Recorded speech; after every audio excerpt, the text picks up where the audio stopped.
नमस्कार एवरीवन। मैं चौधरी साहब चौधरी इस अकेडमी में आप सभी का हार्दिक स्वागत करता हूं। अगर आप हमारे चैनल में पहली बार हैं तो कृपया करके चैनल को सब्सक्राइब कर लें, बेल आइकन को प्रेस कर लें ताकि आने वाली वीडियो की लेटेस्ट नोटिफिकेशन आपको मिलती रहे। आज हम करने जा रहे हैं ज्योग्राफी क्लास 7 चैप्टर नंबर 9 शीतोष्ण घासस्थलों में जीवन। तो चलिए स्टार्ट करते हैं।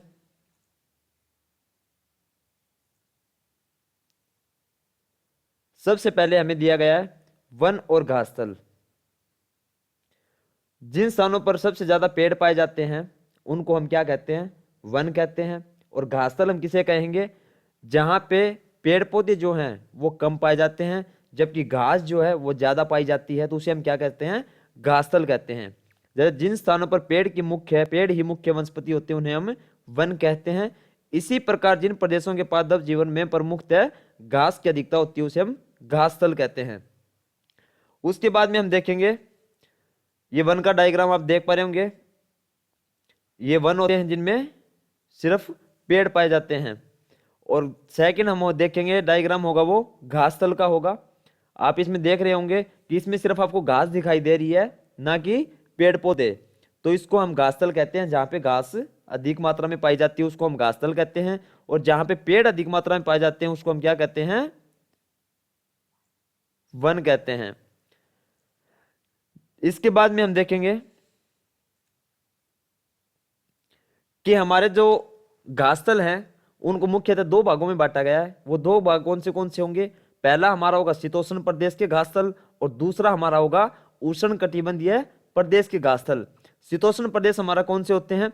जहां पे गर्मी और सर्दी का जो टेम्परेचर होता है उसमें ज्यादा डिफरेंस नहीं पाया जाता, जबकि उष्ण कटिबंधीय प्रदेश जो होते हैं उसमें गर्मी और जो सर्दी का तापमान होता है, जो टेम्परेचर होता है, उसमें बहुत ज्यादा डिफरेंस पाया जाता है। तो आगे हम डिस्कस करेंगे। यहां पे आप उन स्क्रीन पे देख पा रहे हो कि पृथ्वी की सतह का लगभग एक चौथाई हिस्सा जो है वो घास स्थल है। क्या कहा गया है? कि पृथ्वी जो है हमारी, उसका एक चौथाई जो भाग है वो घास स्थल है, यानी कि एक चौथाई भाग पर घास पाया जाता है।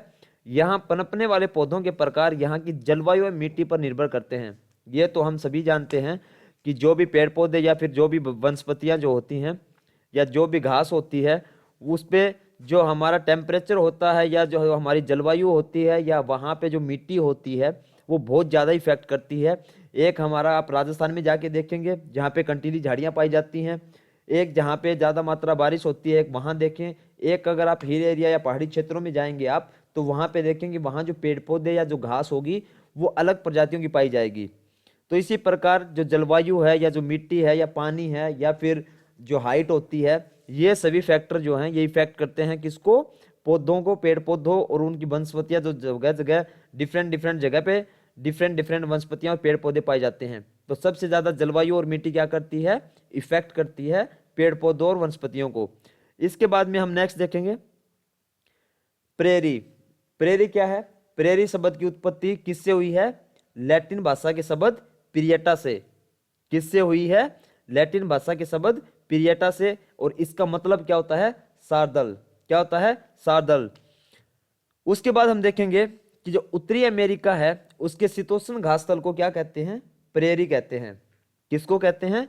जो उत्तरी अमेरिका है उसके जो शीतोष्ण घासस्थल है उनको हम क्या कहते हैं? प्रेरी कहते हैं।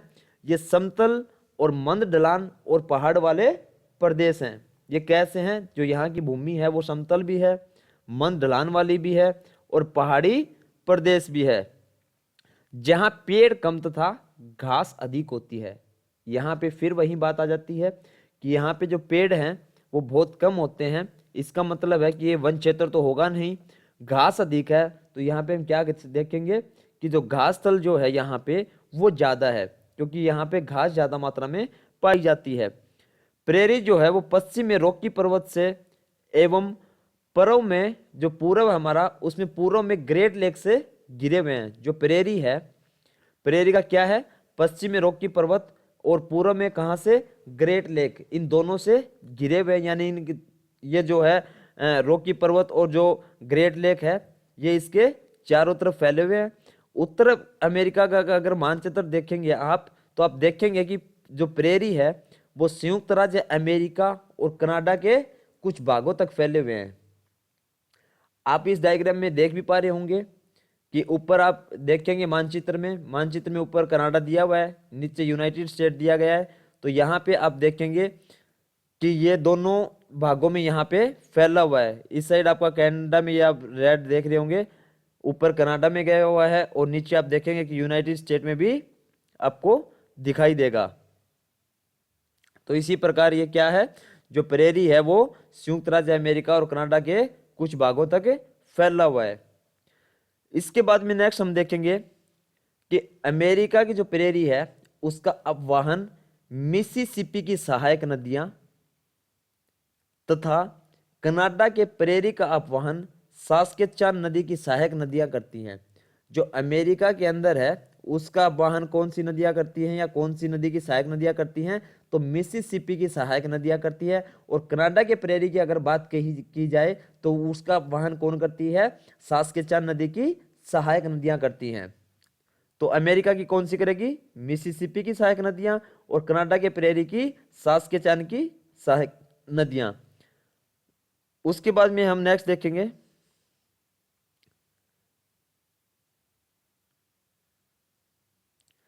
ये आप देख रहे होंगे डायग्राम में, ये प्रेरी का घास स्थल है। यहाँ पे भी क्या है, पेड़ पौधे नहीं है बल्कि सिर्फ घास आपको दिखाई देगी। तो ये प्रेरी का घास स्थल होगा। और घास स्थल कौन से होते हैं, जहाँ पे घास सबसे ज्यादा मात्रा में पाई जाती है, ना कि पेड़ पौधे। यहाँ पे पेड़ पौधे आपको नाम मात्र मिलेंगे या मिलेंगे ही नहीं। इसके बाद में नेक्स्ट हम देखेंगे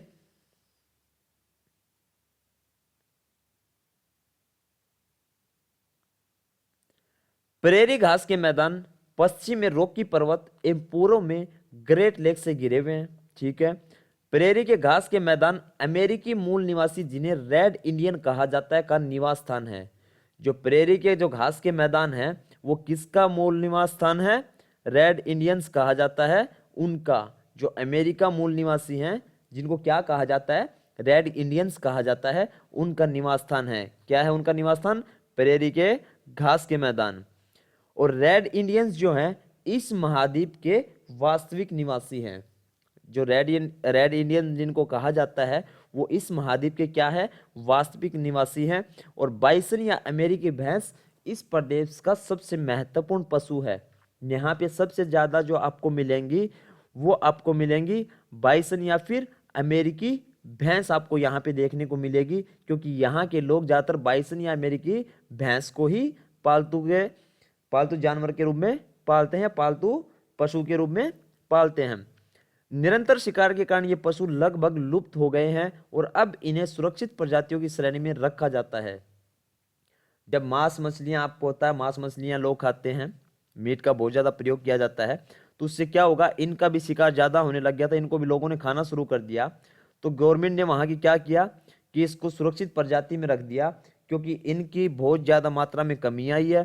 क्योंकि निरंतर इनको मारकर लोगों द्वारा खाया जा रहा है, तो पता है साधारण सी बात है कि आने वाले टाइम में वो चीज़ खत्म भी हो सकती है। तो इसीलिए अब बहुत कम मात्रा में बाइसन या अमेरिकी भैंस जो है वो बहुत कम मात्रा में बची हैं, तो इसलिए अब इनको सुरक्षित प्रजातियों की श्रेणी में रख दिया गया है। इसके बाद में हम देखेंगे जो प्रेरी है वहां पे वनस्पति जात और प्राणी जात के बारे में डिस्कस करेंगे। तो प्रेरी जो होता है हमारा वो क्या होता है, वहां पे पेड़ पौधे बहुत कम पाए जाते हैं, ज्यादातर क्या पाया जाता है, घास पाया जाता है। तो इसीलिए वो क्या हो जाते हैं, पेड़ विहीन होते हैं। जो प्रेरी होते हैं, जो प्रेरी क्षेत्र होते हैं वो पेड़ विहीन होते हैं, सिर्फ वहां पे घास आपको ज्यादा मात्रा में पाई जाती है। जहां जल उपलब्ध होता है वहां पे विल्लो या फिर सरपत, आल्डर एवं पॉपुलर जैसे पेड़ उगते हैं। इन क्षेत्रों में क्या होता है, जहां पे पानी जो है वो ठीक ठाक मात्रा में उपलब्ध होता है, वहां पे सरपत, ओल्डर एवं पॉपुलर जैसे पेड़ उगते हैं। यद्यपि इस क्षेत्र की मुख्य फसल मक्का है।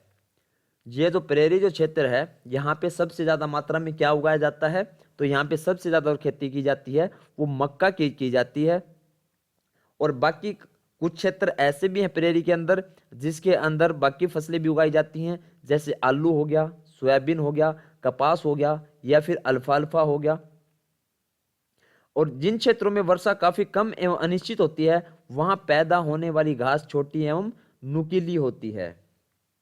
क्या कहा गया है कि जिन क्षेत्रों में बारिश जो है वो बहुत कम होती है, वहां पे क्या होता है, आपको पता है कि पेड़ पौधों को बढ़ने के लिए सूर्य का प्रकाश भी चाहिए, लेकिन उसके साथ पानी भी चाहिए, मिट्टी भी उपजाऊ होनी चाहिए। लेकिन यहाँ पे जहाँ पानी ही कम होगा तो पेड़ पौधे बढ़ नहीं पाएंगे। राजस्थान का एग्जाम्पल आप ले लीजिए, क्योंकि यहाँ पे आपने देखा कि नुकीली होती है, घास छोटी एवं नुकीली होती है। तो राजस्थान में कंटीली झाड़ियाँ पाई जाती हैं। कंटीली झाड़ियाँ क्यों पाई जाती हैं? क्योंकि वहाँ पे पानी की जो मात्रा है वो बहुत कम है, क्योंकि बारिश वहाँ पे राजस्थान में कुछ क्षेत्रों में या मोस्टली राजस्थान में बहुत कम बारिश होती है, जिसकी वजह से वहाँ कंटीली झाड़ी पाई जाती हैं जिनके बड़े बड़े कांटे होते हैं। तो सेम चीज प्रेरी क्षेत्र जो हैं उनमें कुछ क्षेत्र ऐसे हैं जहाँ पे पानी की बहुत ज्यादा शॉर्टेज है, जिसकी वजह से क्या होता है, वहां पे घास छोटी और नुकीली होती है। उसके बाद में नेक्स्ट देखेंगे हम, ये प्रदेश मवेशियों को पालने के लिए उपयुक्त होते हैं। विशाल मवेशी फार्म को रेंच एवं उसकी देखभाल करने वाले को काउबॉय कहते हैं। क्या कहा गया है यहाँ पे कि ये जो प्रेरी वाले जो क्षेत्र होते हैं वो मवेशियों को पालने के लिए उपयुक्त होते हैं।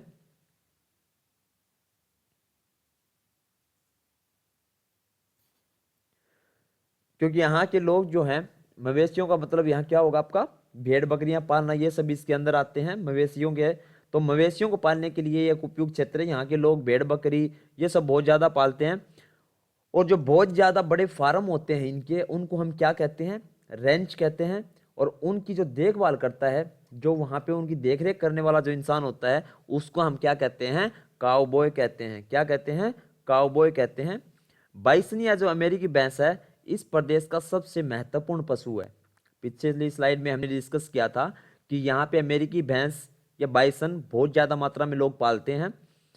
निरंतर शिकार के कारण ये लगभग लुप्त हो गए हैं और अब इन्हें सुरक्षित प्रजातियों की श्रेणी में रखा जाता है। ये भी हम ऑलरेडी डिस्कस कर चुके हैं, क्योंकि जैसे ही इनकी मात्रा में कमी आई, जैसे जैसे इन जानवरों का शिकार करके इनको खाया गया, उसी की वजह से क्या हुआ, इनमें शॉर्टेज होगी, जिस बहुत कम मात्रा में ये जानवर बचे हैं, तो अब इनको सुरक्षित प्रजातियों की श्रेणी में रख दिया गया है।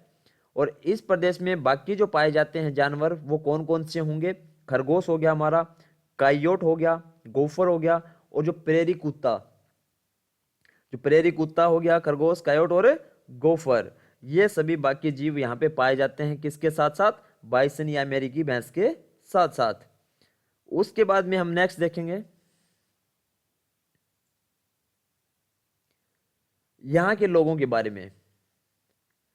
विश्व के दो सबसे अधिक विकसित देश कौन से? संयुक्त राज्य अमेरिका एवं कनाडा में यह प्रदेश स्थित है। जो प्रेरी है वो हमने देखा था पीछे मानचित्र में भी, मैप के द्वारा मैंने आपको दिखाया था कि जो प्रेरी है वो कनाडा और संयुक्त राज्य अमेरिका दोनों ही प्रदेशों में फैला हुआ है। कृषि की वैज्ञानिक विधियों एवं ट्रैक्टर, हार्वेस्टर तथा कंबाइन के उपयोग से उत्तरी अमेरिका सबसे बड़ा खाद्यान्न उत्पादक बन गया है। किसकी वजह से? जो नई नई तकनीकी हैं खेती करने की, ट्रैक्टर हो गए जो खेती करने के काम आते हैं, हार्वेस्टर ये भी खेती करने के काम आते हैं, कंबाइन, कंबाइन भी खेती करने के काम आती है। जो लोग खेती करते हैं उनको पता भी होगा कंबाइन।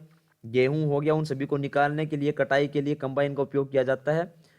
इन सभी के उपयोग की वजह से क्या हो गया, जो उत्तरी अमेरिका है वो सबसे बड़ा खाद्यान्न उत्पादक बन गया है। किसकी वजह से? खेती की वजह से। और खेती भी क्या, न्यू टेक्नोलॉजी बेस्ड खेती, ट्रैक्टर, हार्वेस्टर और कंबाइन के प्रयोग की वजह से। गेहूं के अत्यधिक उत्पादन के कारण प्रेरी को विश्व का धन्यागार भी कहते हैं। गेहूं का क्या है, यहाँ पे अत्यधिक उत्पादन होता है। इसकी वजह से कहां पे होता है, प्रेरी के अंदर।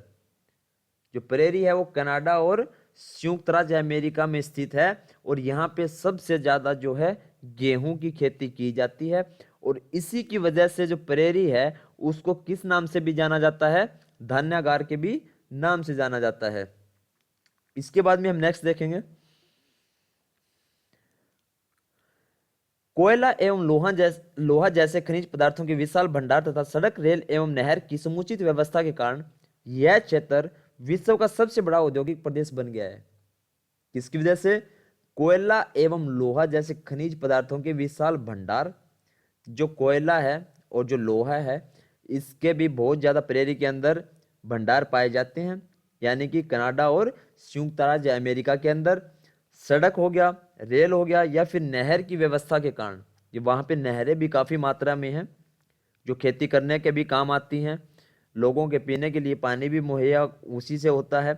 तो इसी वजह से क्या हो गया है, यह जो क्षेत्र है यह विश्व का सबसे बड़ा औद्योगिक प्रदेश बन गया है, क्योंकि वहां पे पानी की भी कमी नहीं है, वहां पे टेक्नोलॉजी भी अच्छी है, आपको पता है कनाडा और अमेरिका के अंदर।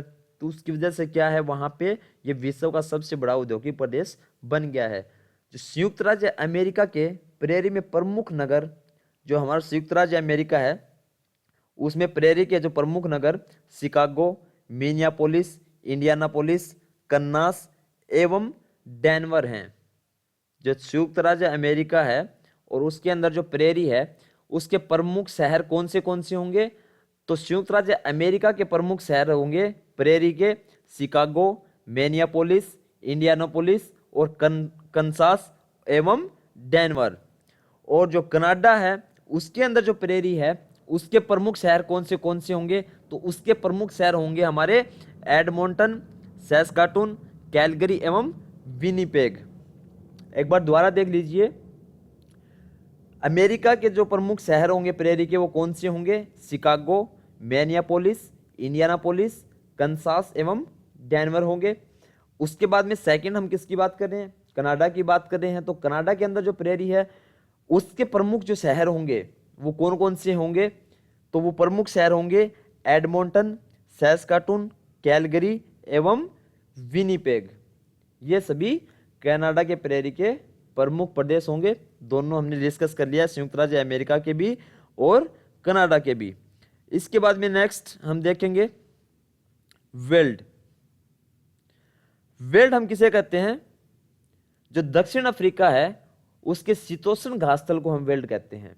किसको कहते हैं वेल्ड, दक्षिण अफ्रीका के शीतोष्ण जो घासतल हैं उनको हम वेल्ड कहते हैं। और शीतोष्ण घासतल कौन से होते हैं, जहां पे गर्मी और सर्दी के टेम्परेचर में ज्यादा डिफरेंस नहीं पाया जाता, बिल्कुल लोकल लैंग्वेज में, जहां पे गर्मी और सर्दी, आप याद रखिए शीतोष्ण के बारे में, जहां पे गर्मी और सर्दी के टेम्परेचर में ज्यादा डिफरेंस नहीं पाया जाता उसको हम शीतोष्ण घासतल कहते हैं। और दक्षिण अफ्रीका के शीतोष्ण घासतल को ही क्या कहते हैं, वेल्ड कहते हैं। जो वेल्ड होते हैं 600 मीटर से 1000, सॉरी मैं यहां पे भूल गया, ये आप कर लेना ठीक, यहां पे अभी मैं कर नहीं पाऊंगा तो आप इसको ठीक कर ले। 600 मीटर से यहां पे 1000 मीटर कर ले। यहां पे क्या होता है, 600 मीटर से लेकर 1000 मीटर तक की विभिन्न ऊंचाई वाले उर्मिल पठार पाए जाते हैं।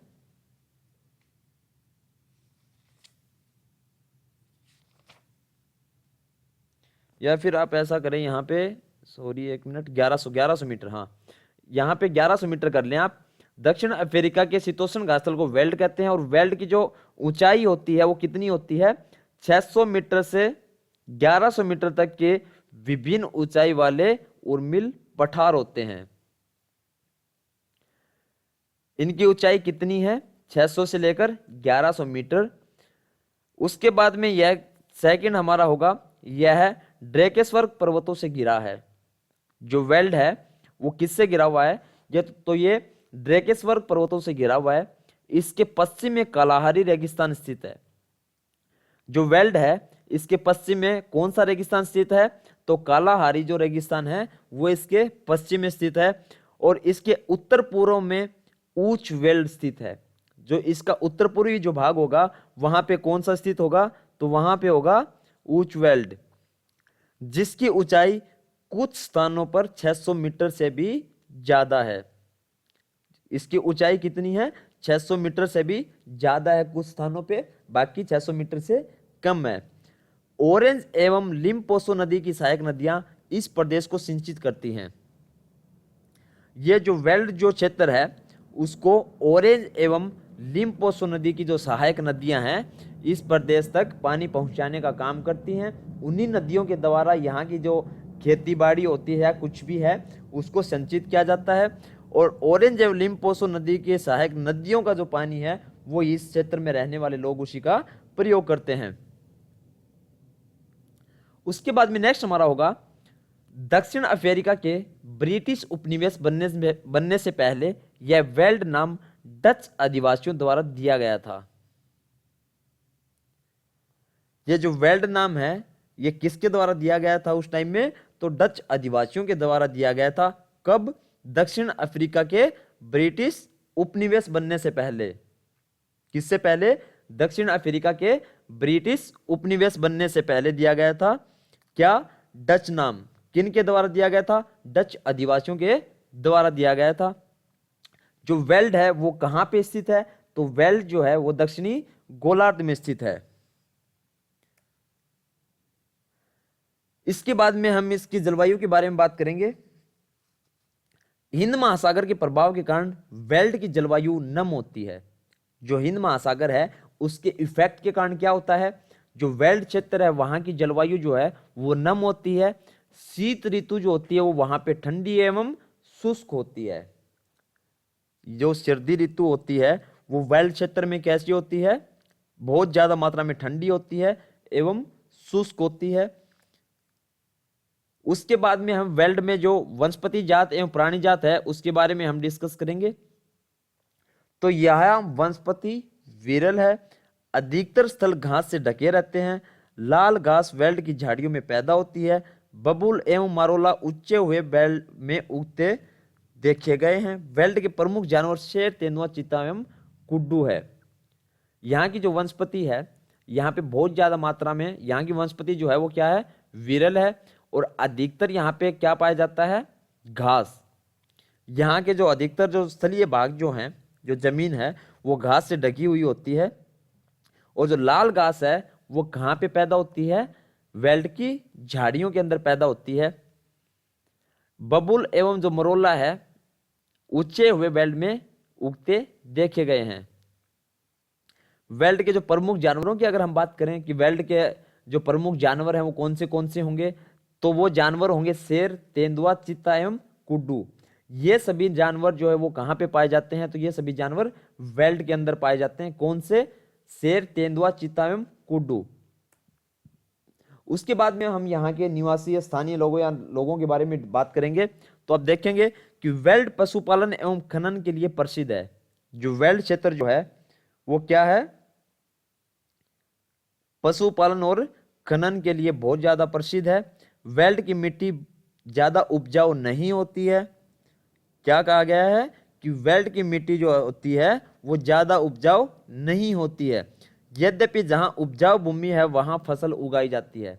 लेकिन जिन क्षेत्रों में वेल्ड का मतलब द्वारा क्या हम देखेंगे कि दक्षिण अफ्रीका के जो शीतोष्ण घासस्थल उसको हम वेल्ड कहते हैं। और यहाँ की जो मिट्टी है वो ज्यादा उपजाऊ नहीं है। लेकिन जहां जिन क्षेत्रों में मिट्टी उपजाऊ है वेल्ड के अंदर वहां पे अब भी खेती की जाती है। और वहां पे आमतौर पर कौन सी खेती की जाती है? जहां पे भूमि उपजाऊ वेल्ड की, तो वहां पे मक्का, गेहूं, जवार, अखरोट एवं आलू, इन सभी की खेती वहां पे की जाती है। इसके साथ साथ अगर आप देखेंगे तो तंबाकू, गन्ना और कपास जैसी नकदी फसलें भी यहाँ पे उगाई जाती हैं। मक्का, गेहूं, ज्वार, अखरोट एवं आलू तो यहाँ की मुख्य फसलें हो गई। और इसके साथ साथ उगाने वाली जो यहाँ पे जो फसलें होंगी वो कौन सी होंगी? तो तंबाकू, गन्ना और कपास, इन सभी की खेती भी वेल्ड के अंदर की जाती है। और वेल्ड क्या होता है? दक्षिण अफ्रीका के शीतोष्ण घासस्थल को हम वेल्ड कहते हैं। इसके बाद में हम इस चैप्टर के एक्सरसाइज के क्वेश्चन करेंगे। तब तक के लिए बाय बाय।